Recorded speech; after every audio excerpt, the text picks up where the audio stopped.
Welcome to Summit University Forum, where the flame of freedom speaks. Today our guest is Antony Sutton, author, lecturer, and the one, if you'll remember, who exposed to the American people that conspiracy to supply the Soviet Union with technology and funds.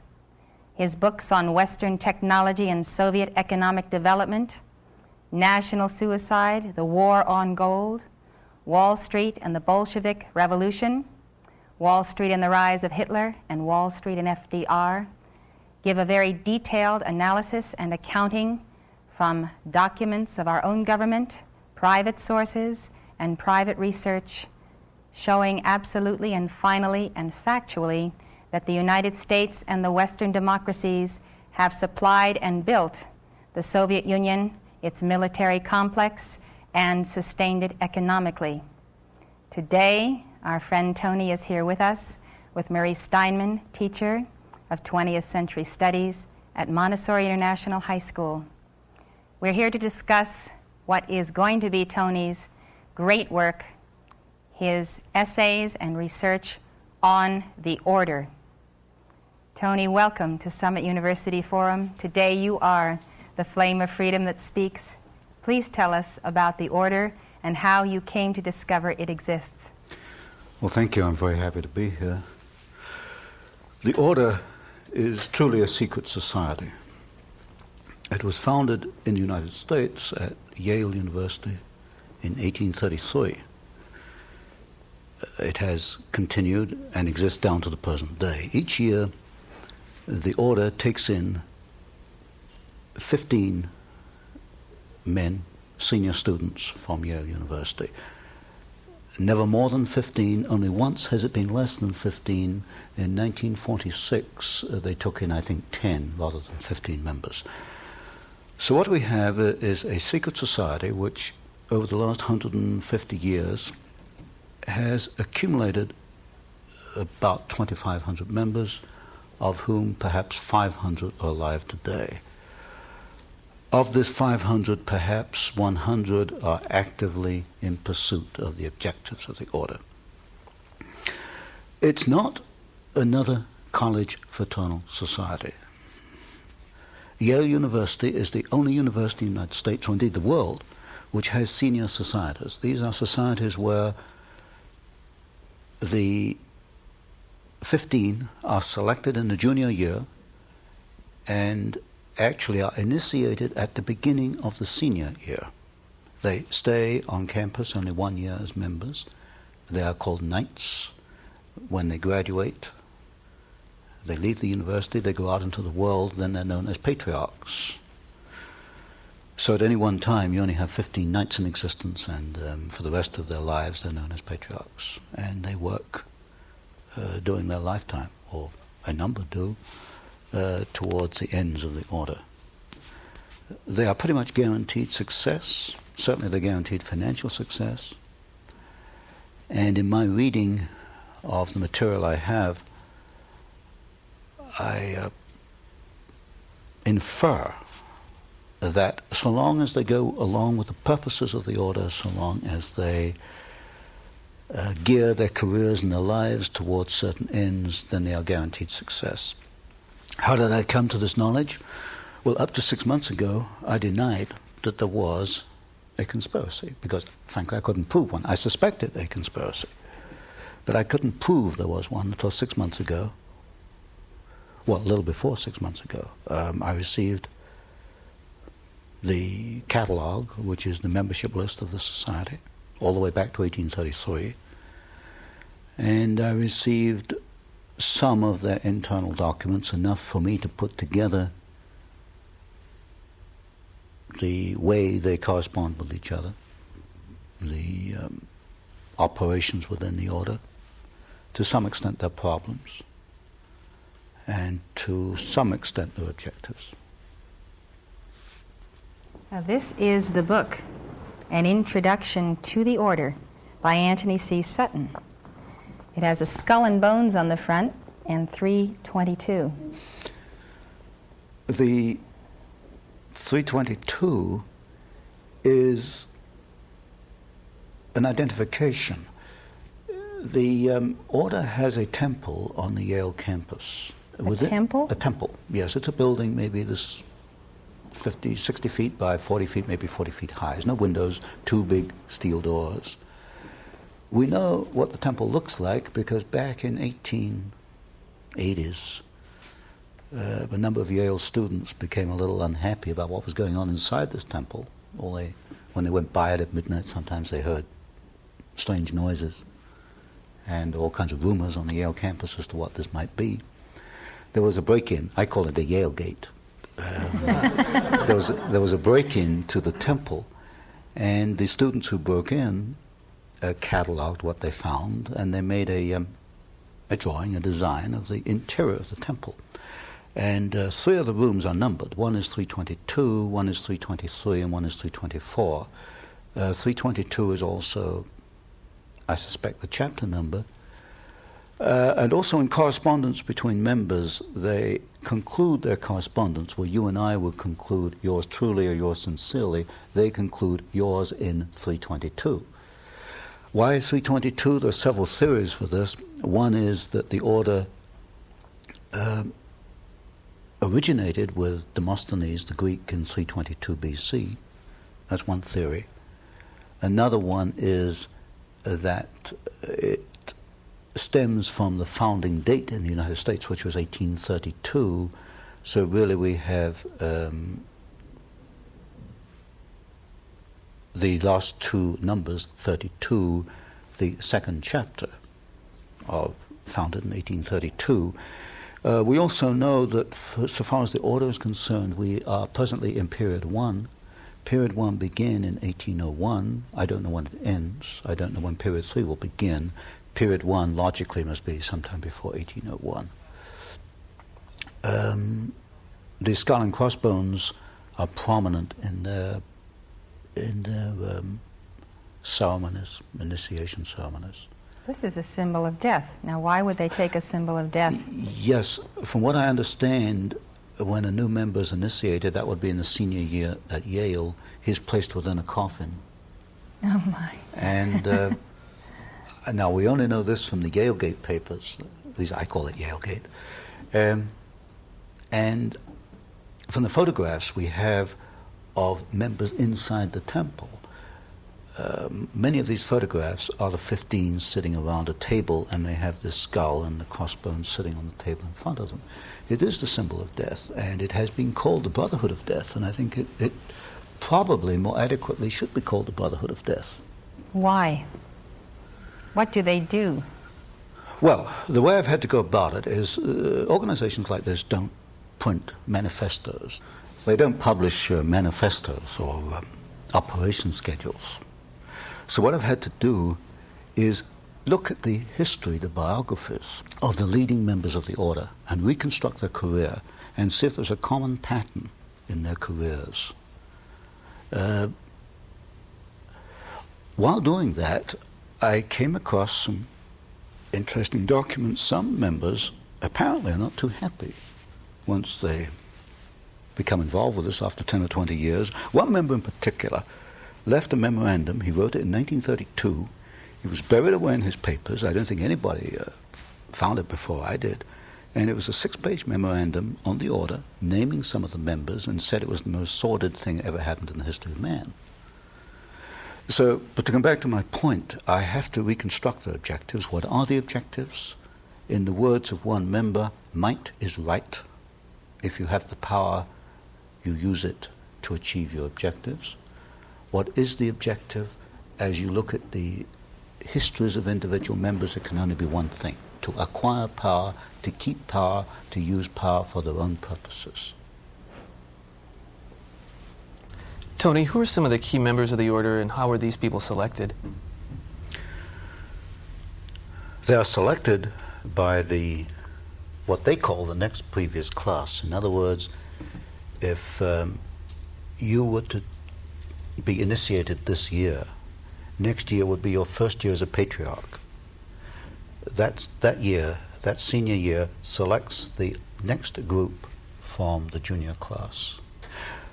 Within the order, each group of 15 are known as clubs. I call them cells because they're very close to the Jacobin cell, the revolutionary cells, but internally they refer to them as clubs. Each club has an identifying number. For example, Averell Harriman is a very influential member of the order, the son of Edward Harriman, the railroad magnate. Harriman was initiated in 1913. His club number is D111. All the other 14 of D111 have died off. Averell Harriman is the only one left. To come to the other part of your question, who are some of the significant members? Today, two men stand out. One is Averell Harriman, who is the chief financial angel of the Democratic Party. The other is Vice President George Herbert Walker Bush. The Bush family is quite prominent within the order. Now, if you go back in history a little, you'll find that George Bush's father, Prescott Sheldon Bush, was also a member of the order. He was a member of Brown Brothers Harriman, which is the Harriman private banking company. So today you've got two men who are supposedly in politics in opposition, Bush and Harriman.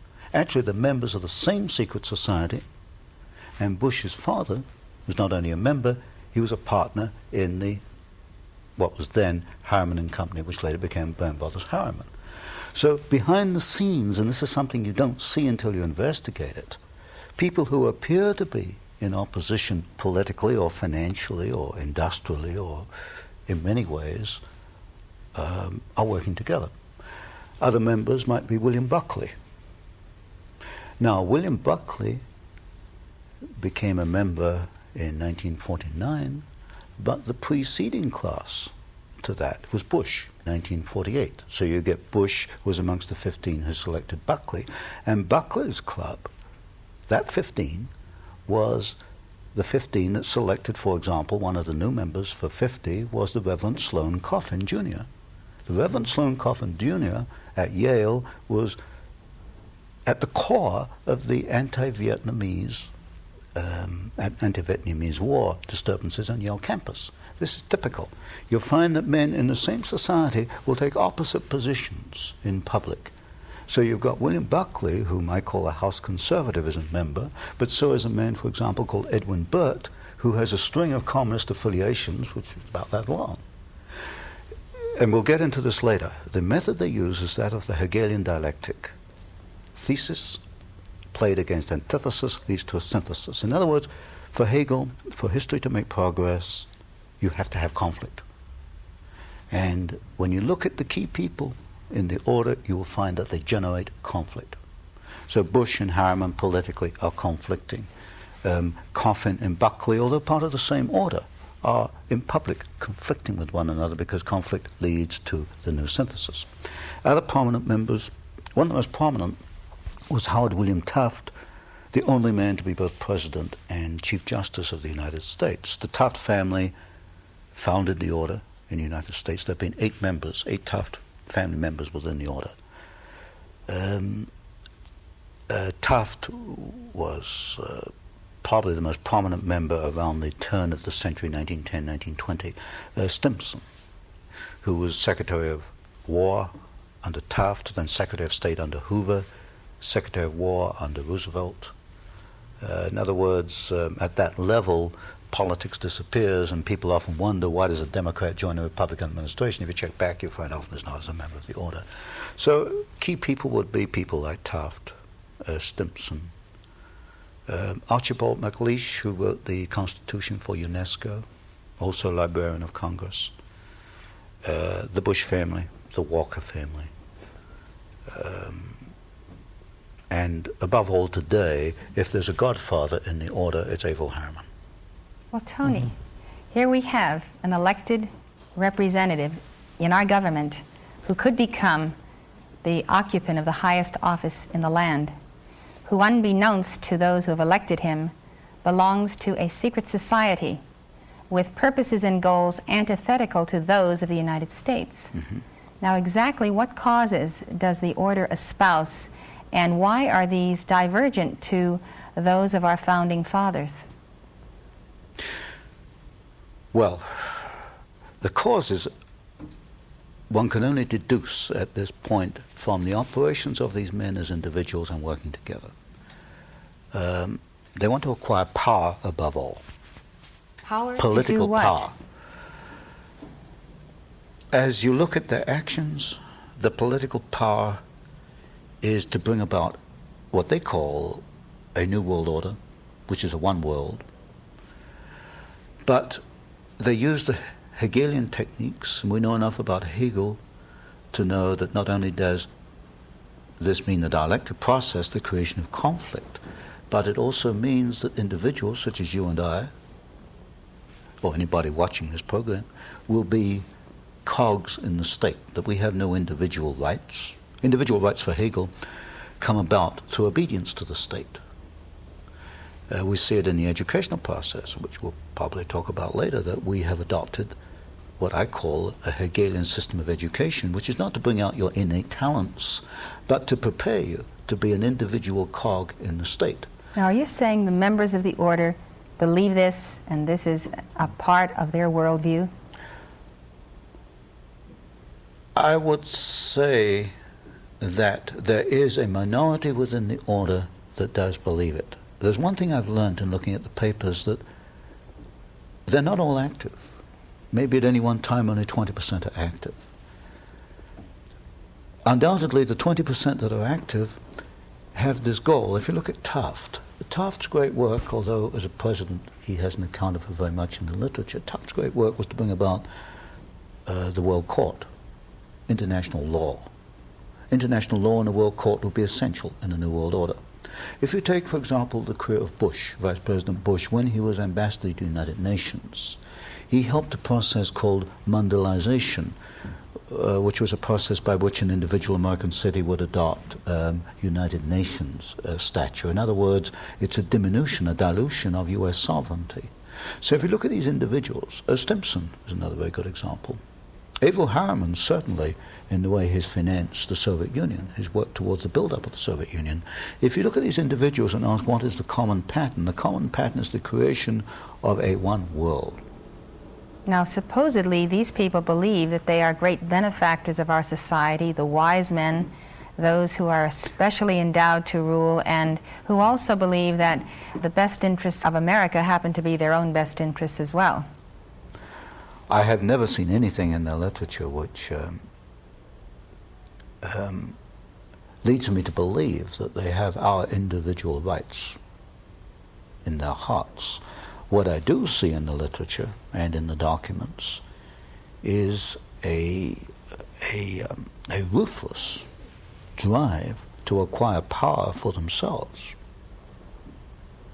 and to help each other, because this is one of the tenets of the order, that if you have three men coming before you for a job, the preference absolutely goes to your brother in the order. This is, in my book, The Order, Introduction to the Order, I call these chains of influence, and I trace one pattern where Stimson brought the McBundy family into the War Department. Then the McBundys go on and become key people both in Department of Defense and in the Council on Foreign Relations. They help each other along the way. And when you get even a small number of men doing this, it can exert a very powerful force, a very powerful influence. So the basic assumption is that because they know what is best for America, the way to preserve that is to amass power to see to it that the destiny they envision comes to pass. My assessment is they're not thinking what is best for America, they're thinking what is best for the order. What is best for the order comes first. Is what is best for America in their that eyes. order. Yes, in their eyes. What's good for us has to be good for America, so we will remold America according to their pattern. That's right. Yes.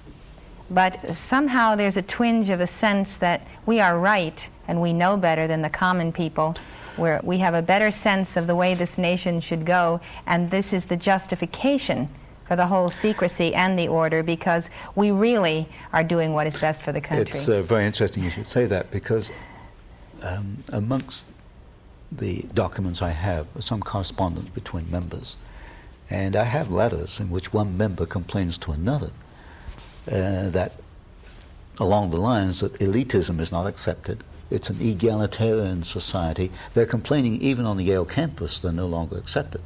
In other words, they are worried. They're not recognized to be superior any longer. Yes, the people are beginning to criticize elites, that we don't accept elites as they perhaps were accepted at one time. And this is a definite worry within the order. It's not a monolithic situation where they hold all power. They have their worries, they have their concerns about us, that we won't accept them. And this comes out quite clearly in some of their literature. They are concerned that American society is no longer elitist, it is egalitarian. Well, they are realizing that the American people, being educated these 200 years, are beginning to discover that there are individuals who set themselves apart to rule and do not always do so in the best interests of the little people. Yes, and of course their concern is that this elitism is not accepted, that they have critics. Tony, people who have looked at the one world government have pointed to the Trilateral Commission and the Council on Foreign Relations and other organizations like this, but they've ignored the order. No one's really talked about it before you have. How has it remained secret for this long? It remains secret for 150 years because these people are under an oath not to talk about it. I understand that a member of the order may not remain in the room if it comes under discussion. Now, if I can elaborate on this a little bit, this poses a problem for Mr. Bush, because I write something called the Phoenix Letter, which is a monthly newsletter, and last November I began to open up. And a reader wrote to Mr. Bush and said, is what Mr. Sutton says, are you a member of this order? And the letter the reader got back was very interesting. It said, in effect, that the Vice President was not a member of a sordid secret society. That was not the question. The question was, are you a member of a secret society? The answer came back, he is not a member of a sordid secret society. Inserted the word, you see. This was a reader who doesn't give up, so he went back again. And I understand that as it stands, as we are now, that Mr. Bush is not willing either to admit he is a member of the order or to deny it, because they're under this oath not to discuss it. So when people look at the Council on Foreign Relations, in effect what they've been doing is looking at a kind of a veil which hides the order? Yes. The core, or my work, came about almost by accident. If someone had not donated to me the membership list, we wouldn't be here today. It's remained secret because nobody has done that. Everybody's been looking at the Council on Foreign Relations, the Trilateral Commission, the Bilderbergers. They are not truly conspiracies because the membership lists are open. The membership list of the order has not been open. So there's a distinction between the CFR and the Trilaterals and the order. CFR and Trilaterals are not conspiracies because they are not secret. Well, you know, Tony, they have very powerful men in both of these organizations, yes. David Rockefeller, David Packard, who I know you know well. How does the order direct or control people who have such wealth and such influence? It has members of the order in extraordinarily most of your key spots in the United States, in manufacturing, in business, in law, in finance, in banking, you name it, there's a member there. In many areas, it only needs one man on a committee to say no. For example, I've identified so far a dozen publishing houses with one member of the order on the board of directors. All that man has to do is say no, and the manuscript doesn't get published. So one way they influence is by one man's negative vote, often on a committee. If a man will persistently say no, he wins the day. Another way they do it is by social persuasion. It's the country club technique. You'll get two members who are thinking along the same lines. They'll meet David Rockefeller or the David Packards or whatever in the country club. They will both give him the same argument and put pressure on him. So you've got this social persuasion aspect. You can't document it, you can't identify it, but obviously it's at work here. You've got other organizations, particularly the private banks. For example, Brown Brothers Harriman, very important private bankers. I've identified 9 members of the order in this one banking organization. This probably is the core of the order in the United States, Brown Brothers Harriman, the bankers. So there, you've got 9 of them sitting down together, and you know they're working together for financial purposes. So they control and they influence and they dominate in a number of different ways. So would, let's say, Bill Buckley and Mr. Harriman sit down, do they say, let's figure out how we can use a little right-left pressure to move the country in such and such a direction? They wouldn't have to do that. If Averill and Bill Buckley ever sit down, and I'm sure they do, they sit down as brothers in the order, which makes them different from you and I right away. They've gone through the same initiation ceremonies, they know their history, they know what they've achieved, they know what they want to achieve. They sit down as brothers of the order. They don't have to discuss really ways to do things. It's perhaps a little difficult to explain, but they don't map out strategies. They don't have to. They are the strategy. They are the strategy, exactly. So they do what comes naturally then. They do what comes naturally. And this, of course, is very different argument to many people who've promoted conspiracy have made. They get across the idea that these people telephone each other and have little drawings and maps and diagrams. They don't operate like that at all. If you meet these people, they think alike. They talk alike. They come up with the same idea simultaneously, and they move simultaneously. They know what they have to do. So they're a breed. They're a breed, exactly. Now, Tony, what has this breed done? What are their chief accomplishments in molding domestic and foreign policy and actual events in American history since their founding at Yale? One is they have acquired enormous political and financial power. You'll find representatives of the order in politics, as I mentioned. What have they done with this power? What has happened to America that would not have happened had they not been the order? Creation of war and revolution. Specifically, which ones? Do you have documents on that? The third book in this series, which I'm bringing out, takes 2 wars and 1 revolution. Well, 2 revolutions and 1 war. World War II, the Bolshevik Revolution, and the rise of Hitler, which I call a revolution in Germany. We can find the order behind the Russian Revolution, the Bolshevik Revolution. We can find behind the rise of Hitler. We can find in the maintenance of both of these systems, the transfer of technology to both. Since you've already proven that Wall Street is behind the Bolshevik Revolution and the rise of Hitler, now you're proving that the order is behind Wall Street. Exactly.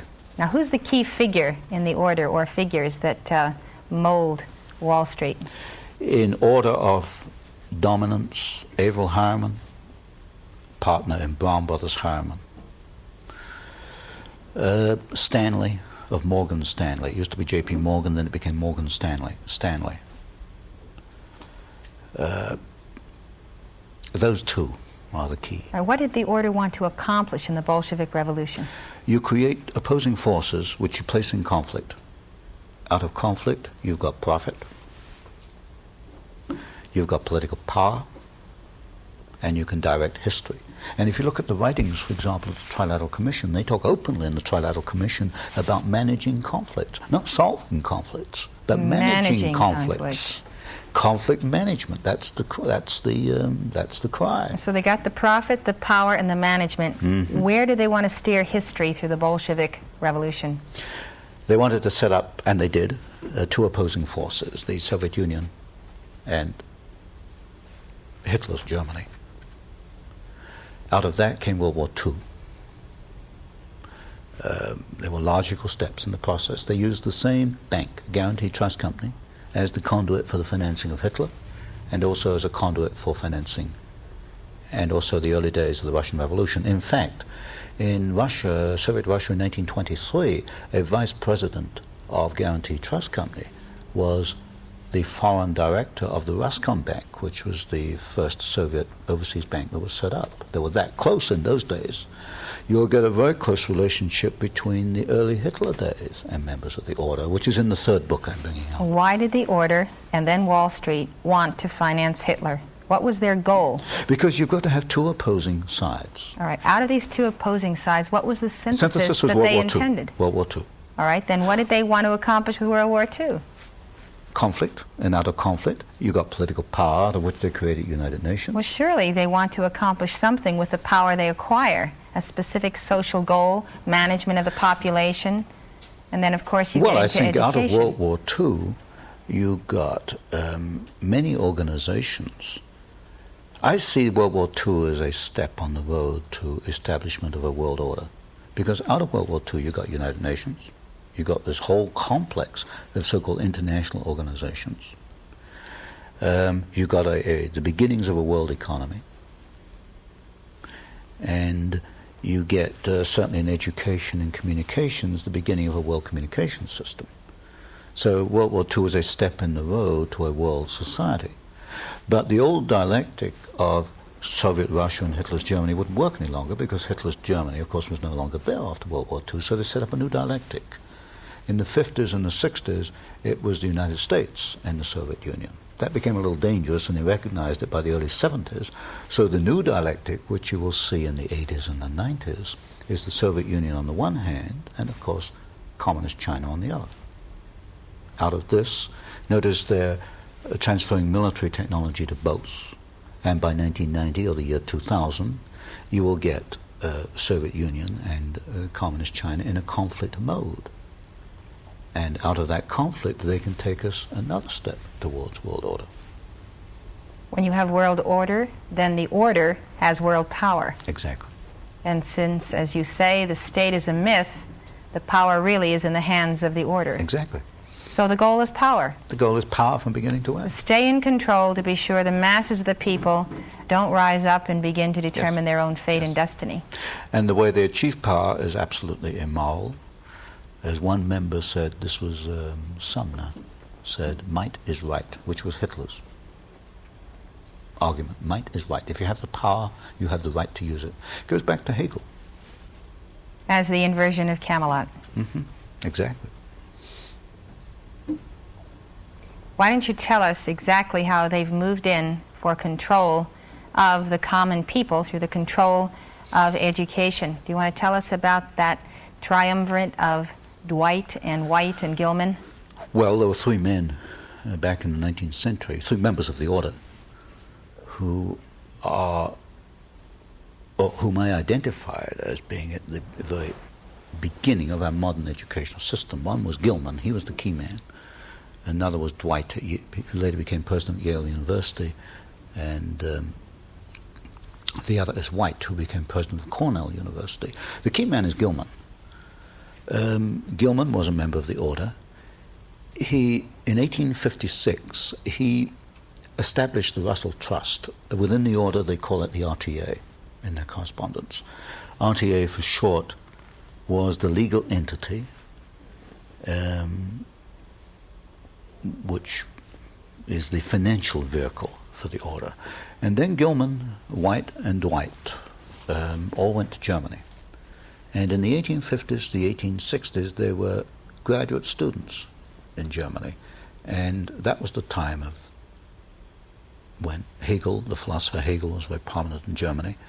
And I have some of the early letters in which you could see that they've picked up the philosophy of Hegel, which is the complete antithesis of what we understand, certainly in the United States and England.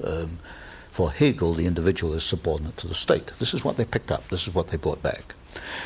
When Gilman came back, he first became president of the University of California. He didn't last too long because a man called Henry George was then editor of a San Francisco newspaper. Henry George, a socialist in quotes. Henry George was an unusual man. He was against monopoly. They call him a socialist, but actually he was anti-monopolist. Henry George spotted Gilman. He didn't like him. He wrote scathing editorials. In the end, Gilman wrote a letter to Dwight, I think it was, and said, I'm going to have to leave here before the roof falls in. So they found him a job as president of Johns Hopkins University. At Johns Hopkins, he began the process which ended up in control of the modern educational system. He brought in a psychologist, G. Stanley Hall, who had been trained under Wilhelm Wundt in Germany, the founder of experimental psychology.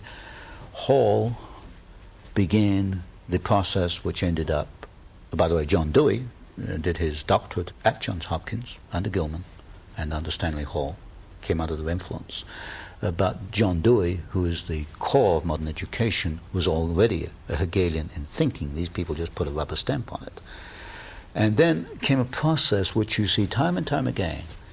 A man who is not a member of the order, but whose direction in life is towards their goals is helped along. And you can see this in the careers of Hall and Dewey, who are really quite inconsequential men. But they were pushed and promoted and pushed and promoted. And Hall certainly never knew why he had such a successful career. He didn't know that behind the scenes, when he needed money, the money was there. When he needed another job was there. And that's what happens with the people of use to the order. Anyway, to come back to Gilman, Gilman made sure that Hall bought Wundtian Experimental Psychology of the United States. This, through John Dewey, ended up in the Lincoln School, the experimental schools, the experimental educational laboratories at Columbia University and at University of Chicago, funded by Rockefeller money. Also in one of my books, I have identified, I think, 500 or 600 doctorates which were awarded by this very small group out of Johns Hopkins. So within about 20 years, these people had awarded doctorates to hundreds of people identified as those already thinking along these lines. So anyone who's an individualist or tends to be a man alone, or who doesn't believe in political power, the use of power for amoral purposes, got shunted to one side. So I can understand why many people, and I've met them over the years, wondered why they never received a doctorate. Well, I can give you one answer, is that they weren't thinking the right way to get a doctorate to appeal to a certain committee. So anyway, out of this came our whole Dewey system of education, and if you look at John Dewey, you will see John Dewey says what Hegel says, that the function of education is not to bring out your innate talents, not to see what you're good at and help you along. It's not to educate you, not to teach you to read or to do arithmetic. That's not the purpose of education at all. And John Dewey is quite clear if you read him, and so was Hegel. The whole function of education is to prepare you to be a part of the state apparatus, is to prepare you to be a useful little cog in the workings of the state. So it's Orwellian. It's Orwellian, but it's Hegel. You find freedom in obedience to the state, which is upside down to us. But so here we are in 1984, and parents and educators in America alike are in an uproar over the low scores of our high school students. And you've written another manifesto on the order, how the order controls education. Now in this one you expose this little triumvirate and the evolution of the control of education, and you point out their introduction of the look-say method later on, and how this was originally for deaf mutes. Yes, the look-say method of reading, in which I wasn't brought up that way, thank goodness, but apparently you look at a word and you're supposed to be able to recognize the word from just by looking at it without breaking it down into Yes, like Chinese individual hieroglyphs. letters. You have to memorize 1,000. Well, that was originally developed in 1818 by Golladay for deaf and dumb people. Works fine for deaf and dumb people. And very ingenious and a very useful invention if you're deaf and dumb. I can see that. But then apparently someone in the order recognized its usefulness, because two Golladays, the grandsons of the original Golladay, were inducted into the order. You'll find two Golladays in the order, grandsons of the original inventor of this, and you get Horace Mann comes along in 1840, and through Antioch College, which was controlled by the order, the Taft at that time. This is how I say people who are not in the order but are useful to it get pushed along. Horace Mann was useful to the order, was brought into Antioch and pushed along in his career. Listen, Horace Mann picked up look-say, and look-say came through John Dewey, and that's what we have today. You wonder why the kids can't read? Of course they can't read. I have to laugh, Tony, because I went to Antioch. Oh, excuse me. Well, you know about the trustees with Taft. Oh, I know a lot about Antioch, and I know how it felt to be there. But well, I didn't know. It prides itself in being very liberal, very free, and very individualistic. Well, liberal in quotes, because if you look at these systems, they are anti-liberal in the sense that I understand it 100 years ago. They're not liberal in the sense of freedom. But I certainly didn't know you at Antioch, so you're in the right position to challenge anything I say. I don't have any defense of Antioch. You know, I learned a lot there about a lot of things, but I smile about it because Horace Mann is certainly a very important figure in their history. Okay. What I think is amusing about this look-say method is that it is used to keep people deaf and mute today. Yes. Who were not born that way, Yes. but were made. Yes. I've been horrified. You know, I used to teach University of California, I was horrified at graduate students who couldn't spell or write a simple sentence. I don't know how they ever got there. I mean, they were bright kids. Well, the worst thing Good about kids. young people who can't really read and write well is that they sense themselves inferior, are intimidated, and do not seek jobs that require good communication and articulation, and that is exactly what the order wants to do. Exactly. Is to keep the bright people that come up out of the middle class from assuming those positions. Exactly. Now, I'd like you to go on and tell us what you think is the next most devastating accomplishment of the order in education as you've exposed it in your book. I think it was to bring the experimental psychology of Wundt in Germany. He was the first experimental psychologist. And his idea was that we're all the subjects of stimuli. You know, we get hit on the head, so we take moves not to get hit on the head again. That everything we do in life is brought about by external stimuli. And Hall recognized this. He studied under Wundt in Germany and brought the Wundtian method to the United States. This is the basis of the experimental schools and education, that you can stimulate and prod a student to follow a certain road. I think it's the Wundtian psychology that is Well, vital. it's the animal theory. The animal theory, exactly. And of course, that excludes the concept of the interior self and the process of education being the process of the unfoldment of that inner self, the meshing of the soul with the mind, with the physical body, the development, the drawing back from the subconscious of the accomplishments of previous embodiments, the talents of existence, and therefore education contributing to the ongoing evolution of the soul who does not begin and end with a physical body. But, of course, Wundt is essential for the Hegelian theory of the state. If you're going to be a cog in the state, you've got to see yourself as an animal and is subject to external stimuli. You can't see yourself as an individual with a soul that needs development. Well, history has proven that no one, no power, and no system can ultimately control the person in whom the divine spark is still ignited and where that flame of freedom is. And so freedom transcends all of this attempt to control. The only way you can control anyone is to first make him into either an animal or a mechanization man. If I can interject a comment here, it's very interesting that I think the order recognizes this. Within their correspondence, I pick up complaints. The people are not responding as they expect to be. They expect them to respond. They're too individualistic, and they're worried. They are definitely worried. In fact, I have one letter from one member to another in which he tells his friend to not give up. Don't give up. And here we've got all people in the, in the outside free world, as I call it, who are worried that they're going to take us over. Look, they're the ones that are worried, not us. We shouldn't them, right? Well, there's only a few of them. There's 200 million of us in the United States. There's only 500 of them or so right around today. I mean, we can remove them if we had the power. Well, we do have the power. Oh, at some point, yes, when people know. People have the power when they know they have it. Yes, exactly. And this is why you have to keep these things secret. I mean, once they become open, the power to a great extent is gone. But the point I want to make is they are worried. They're worried because people don't accept what they want. Tony, speaking of education, what are the controls, let's say, at Oxford and admissions to other major schools in this country and at the high school level, and how do they really control higher education worldwide? Oxford is a very important link in a world pattern. Carol Quigley, who wrote Tragedy and Hope, used to be professor of international relations at Georgetown University, identified the British equivalent to the order, as known as the group. The group stems from Oxford University.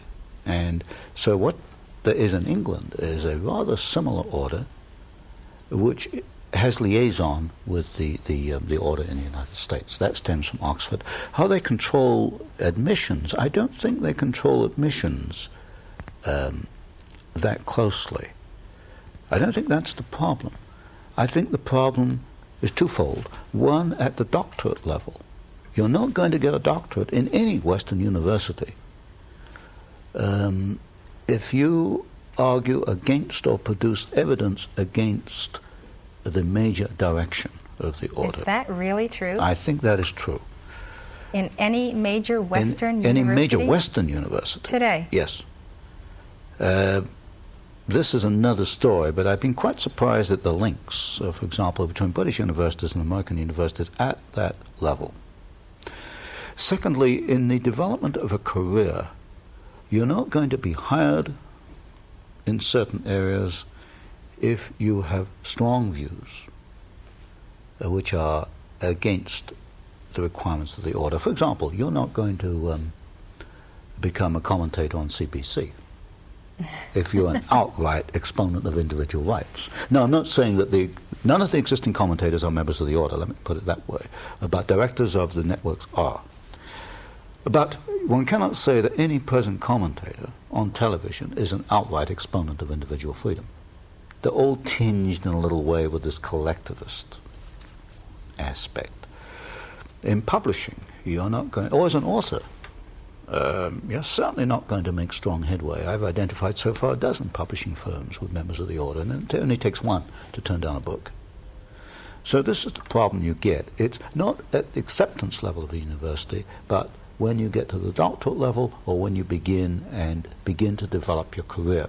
So my suggestion would be, if in your career you run into roadblocks, and if you're in a career that might possibly have some usefulness to the order, you better look at your own philosophy and see if it is collectivist enough or not. And if you want to make some headway in this world, you better become a collectivist.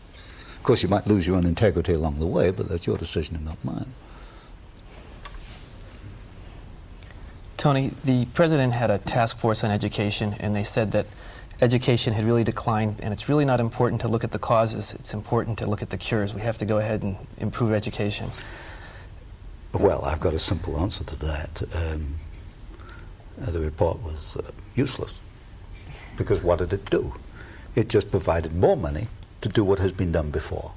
That was the same thing they did in the 50s. Remember when Sputnik went up in 1957? Oh, we got a tremendous problem in mathematics and science. They poured billions into education. It didn't change the fundamental basis, which is to train you to be a cog in the state machine. So my solution would be quite a simple one. I'd just halve the funding. Halve the funding. Halve the funding, and if they didn't get their act together, to put it bluntly, and get a freedom, an educational system which would bring out innate talents, I'd halve it again. And just keep halving it until the educational people understood the function of education is to develop the individual, not to develop a state machine. Now, they said that Japan and European nations, and perhaps even second world nations, were going to start to catch up and exceed the United States because of our failure of education. Now they're funding it, they're going to give it more money. Are you suggesting that that's an objective, to have the United States continue to decline in education so that other nations catch up? Or is that sort of an unfortunate consequence? I would put it a little more broadly than that. There seems to be a pattern to have the general United States standard of living decline. And not only education, but in order to raise the rest of the world to the American standard of living, they're going to allow the American standard of living or force it down, because the system here over 200 years has been too successful. And of course, you can't take our successful system and apply it to underdeveloped countries, because after all, what was the success based on? Individual initiative. And that's the last thing they want. So they've got a problem. You've got these statist and Marxist statist countries who are underdeveloped. You can't apply free enterprise, because then you've lost your statist control. You've somehow got to raise them, and the way to raise them is to take some from the United States and give it to them, and hope we'll all end up at the same level. So it's a broader thing than education.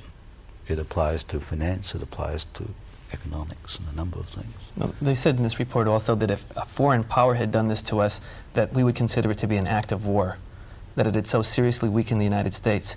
Based on what you were saying earlier about the order sponsors war and revolution, if the order has carried this out and has been primarily responsible, would you consider this to be an act of revolution?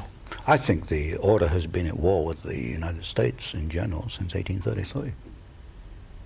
There's no question about that, when you look at their individual actions. And that is because if the flower of the United States, the flower of freedom, was to become what its potential was, their very elite positions would not have a stronghold. Exactly. Exactly. The greatest single threat to this breed that has antedated Christ is the nation that has itself founded upon a constitution that guarantees, absolutely guarantees, the rise of the individual. This is one of the problems. They cannot live with the Bill of Rights. In fact, this is why when Archibald MacLeish, a member of the order, wrote the Constitution for UNESCO, it was built into there that UNESCO would gradually try to erode press freedoms. In the Trilateral Commission, you'll find the same criticism: too much freedom of the press. There's just too much freedom for these people. They can't live with the Constitution. They tried to change the Constitution through the Fund for the Republic down here in Santa Barbara. They're not being successful yet, but they realize that there are roadblocks they've got to overcome to achieve what they want. The most unfortunate thing to me is that when the people have coming at them from all directions this momentum of the order, they turn and espouse the order, or they let these people, or have in the past, become their idols, accept that they are an elite, accept that fact that they are superior, accept the projection from them to the people that they're superior. Yes, and today you will find people agreeing with the limitation of freedom in various sectors of this country for various purposes. That's a very unfortunate part of our society, that too many people are willing to abandon freedom for security, or what they see as security. You can get security in a Siberian gulag, but you can get freedom in Hitler's concentration camp.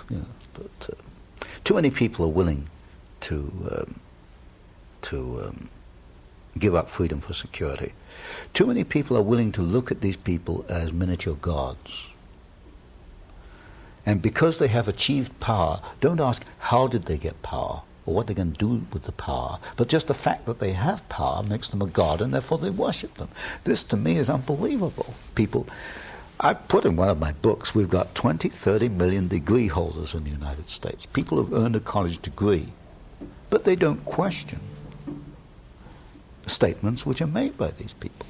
Well, it's an amazing thing that people, educated people, can accept that the interference with private property rights, or with the press, or public assembly, or religion, free speech, the interference with that can somehow be necessary to the continuity of the republic, or the security of the nation.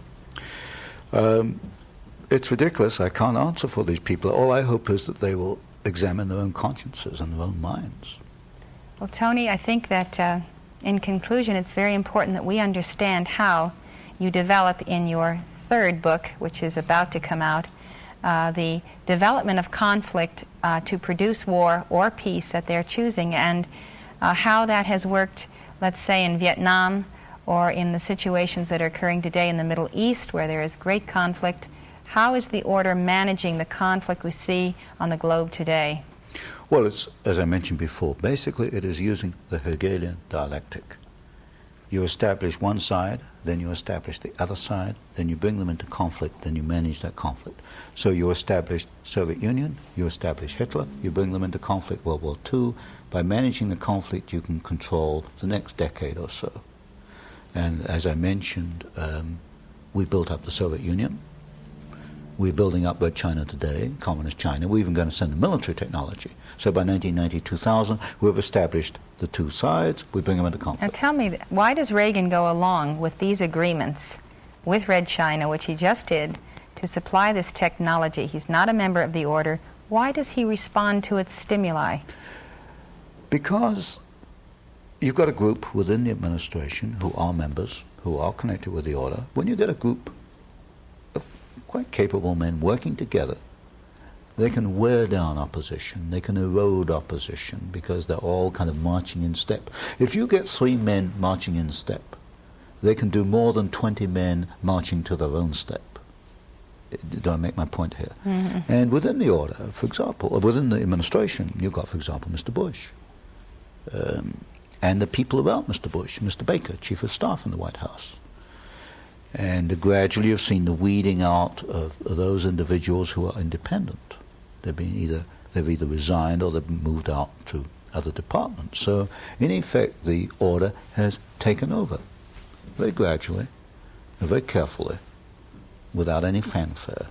How is the order then managing the conflict in the Middle East? It's hard to believe that the Arabs or the Iranians or the Iraqis are actually under anyone's control except their own. I can't fully answer that today. And many of these questions you can only answer maybe 10 years later when you can look at it in perspective. For example, I can look at Pearl Harbor today and see quite clearly a much different picture on Pearl Harbor than was put out in 1941. I can't look at the Middle East today and make too much sense, except you've obviously got two sides. You've got the Hegelian dialectic at work. You've got conflict being created, conflict being managed. The Marines go in, the Marines go out.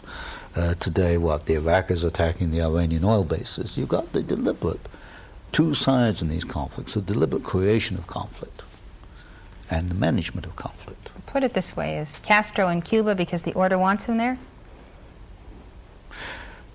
Could I rephrase the question? Is Marxist Angola remaining a Marxist Angola because the order wants him? The answer there is yes, because I know in Angola, the Gulf Oil Company is the biggest supplier of foreign exchange to Marxist Angola.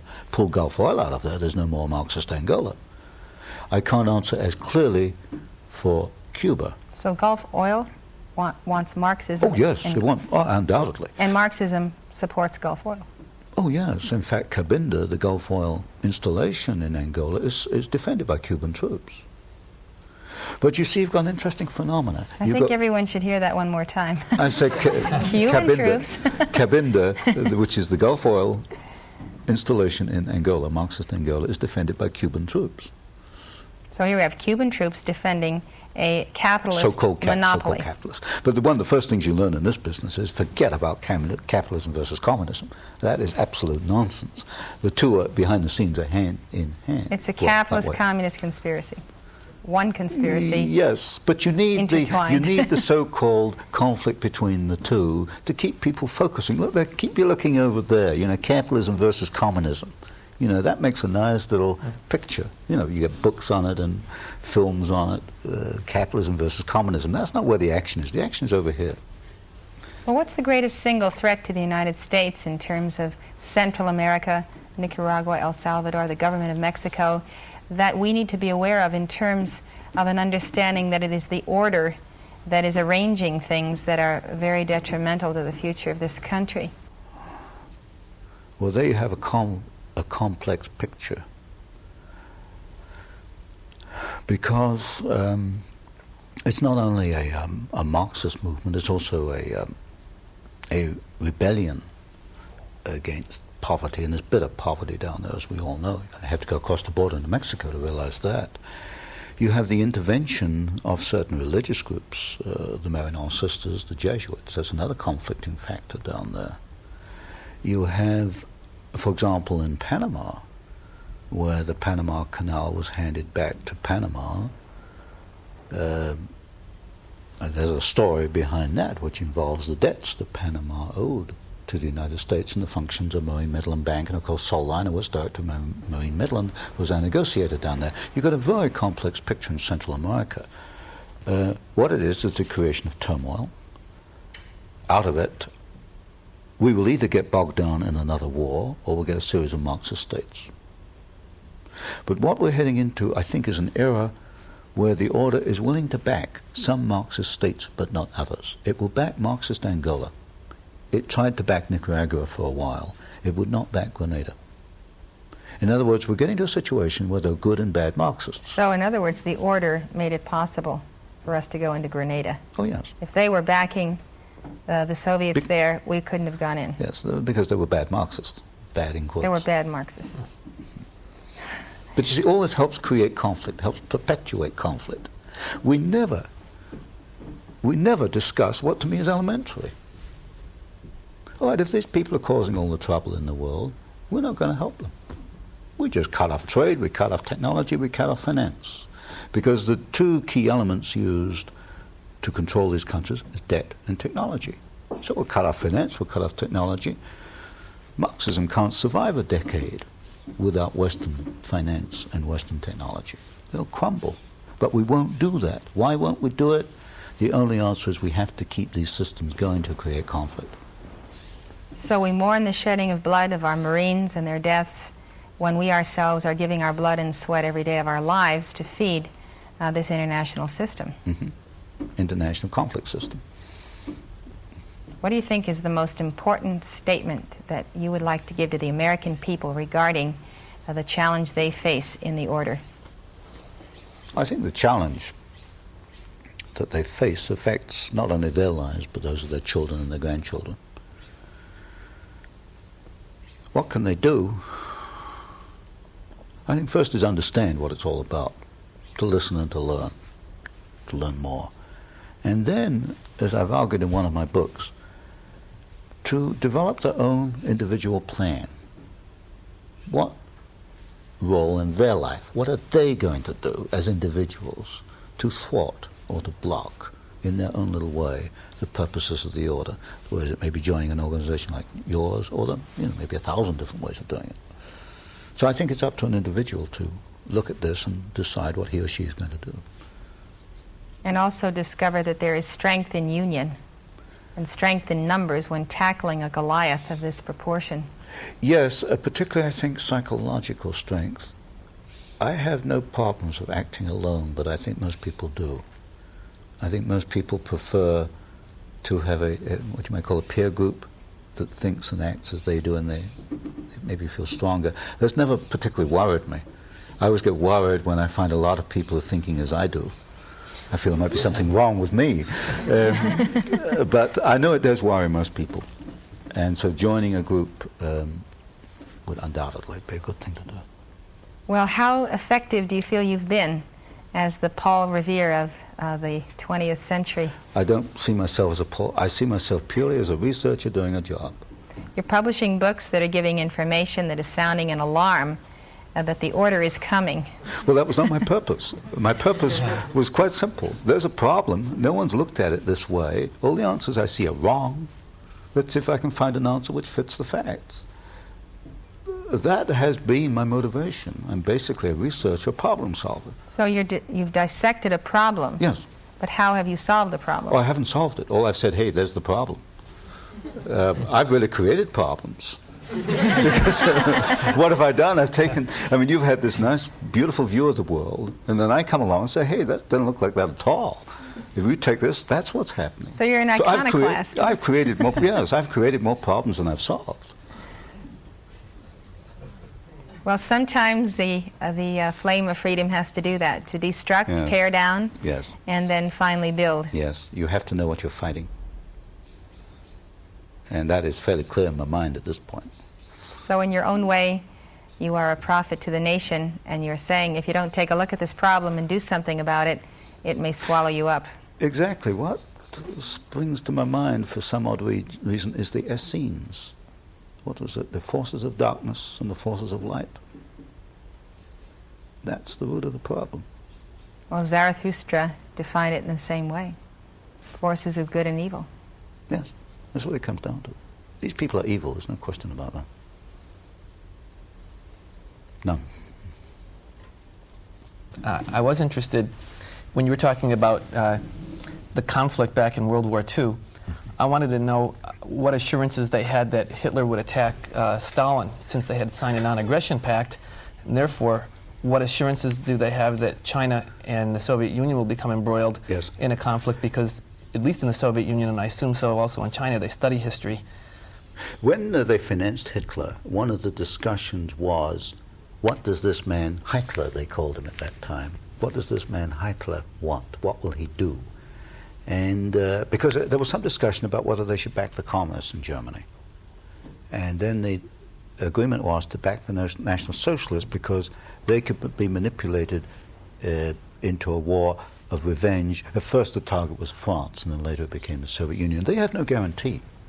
They can make mistakes, and they've made many mistakes. There's no guarantee that you'll get conflict in 1990-2000 between China and Russia. I mean, my argument is there's another way to look at this, that China, Peking, and Moscow, the people are not stupid. I'd back a Russian planner any day of the week against a Yale graduate. I mean, I know the Russians. I mean, some of my books have been on Russia. They are very, very ingenious and capable men. The chances are that China and Russia will get together against the United States. That's what well could happen. In other words, the best laid plans of the order Getting off the stray. the best laid plans of the order Can go astray and have gone astray. They have no guarantees. well, these kingpins who move nations on their chessboards may one day find out that they themselves wind up in the jaws. They will, or their children. Averell Harriman at 92 is not worrying, but some of them are. Well, it seems to be the perpetual fate of the sorcerer's apprentice. They're creating a monster, and China, I don't know. I don't think they realize it. The Chinese will never be controlled by any Western minds. That is just a fact of the inscrutable East. Given power, they are probably the most clever of people on the planet. They only lack one thing, is power. And we are now giving it to them. Financing and technology. I would agree with that. I think our plan, their plans, not ours, their plans could go astray very easily. Sure, because it's in the Soviets' interest and in Peking's interest to play the other two powers off against each other. That's right. So why should the order's plan succeed? Sure. That's right. Especially since, Antony, by that time, the Chinese and the Russians will know all about the order thanks to your books, and they will not be about to allow Wall Street or the power behind Wall Street to determine their fate. I think they are aware of the power of the order. Who went to visit Andropov? It was Bush. It was Harriman. The U.S. ambassador never had a private audience with Andropov. They are aware. The thing is, how are they going to play on the awareness of the world public? Now this has become public. How are they going to use that? How can they manipulate that? And I think they could. Well, their game is to tell us they're going to deliver us from our overlords. Exactly. From so our we gods. better do it ourselves first before they do it for us, because otherwise we'll be replacing one monster with another one. Well, we have to identify ourselves as Americans and realize that they're enemies of the people, both within and without this nation. I think that some of our people tend to consider those who are the betrayers of America as Americans, and therefore to be anti-American. They don't think of themselves as Americans. No, but our people, the common people think that the members of the order in this country or the power elite are Americans, and then they tend to become anti-American or anti-the elite. That's a great mistake, It because is. they may historically have come from the Pilgrim Fathers, but they gave up being Americans 50, 60, 70 years ago. Maybe they never were. Well, maybe they never were. That's another story. Maybe they never were. Tony, does the order have a vested interest in the nuclear hysteria? And are they... Oh, yes. They were there right from the start. The Manhattan Project, which was the United States project to develop the atom bomb. Stimson, a member of the order, was Secretary of Defense. His two assistants in charge of Manhattan Project were Harrison and McBundy. 3 members of the order started up the atomic project. When it came to target selection for dropping the bombs on Hiroshima and Nagasaki in Japan, the order came along and wiped out certain targets. They didn't want, for example, Kyoto bombed. They've been there right from the start. And of course, to bring your question up to date, it's very useful as a means of creating a fear in people. Right. Are they interested, or are they worried themselves about a nuclear war, or do they try to exploit the fear of global annihilation? I think it's exploitation of the fear. I don't think they have any belief that one will come about. Well, what do they look upon in their Soviet counterparts who are building underground bunkers, civil defense? Do they think this is a waste of time and money? Or? Of course, you've got to look at it from the Soviet viewpoint. Why are the Soviets doing this? It's because they truly fear these people. You know, I'm about as anti-Soviet as you can get, but I'm not going to say that everything the Soviets think and do has no foundation. I think the Soviets really do believe that these people are a threat. That the order is a threat? A threat to whom? to their order. As a matter of fact, they have an order too. It's called the Brotherhood. It's called the Brotherhood. Yes, they have an order too within the Kremlin. That's why Chernyenko got the job and not a much younger man. He's the last of the old members of the order. So you've got the Oxford situation, the group in England. You've got the order in the Soviet Union. You've got an order here. Anywhere else? Not that I've found so far. I'm interested what's behind all this. Because if you get, say, 500 members of the order today in the United States, there must be a smaller group. 500 don't get together and decide things. There must be a small inner group. I identify Averell Harriman undoubtedly as being the godfather, the chairman, but the others must be a dozen. Who's the heir apparent to Averell Harriman? I would say Bush. My guess is Bush. My guess. But I don't know. And would you say that President Reagan does not know this? He does now. But he didn't 2 months ago. How do you know that he knows? Well, because I understand my newsletter goes to the White House, so I guess somebody told him. I know they told Mr. Bush.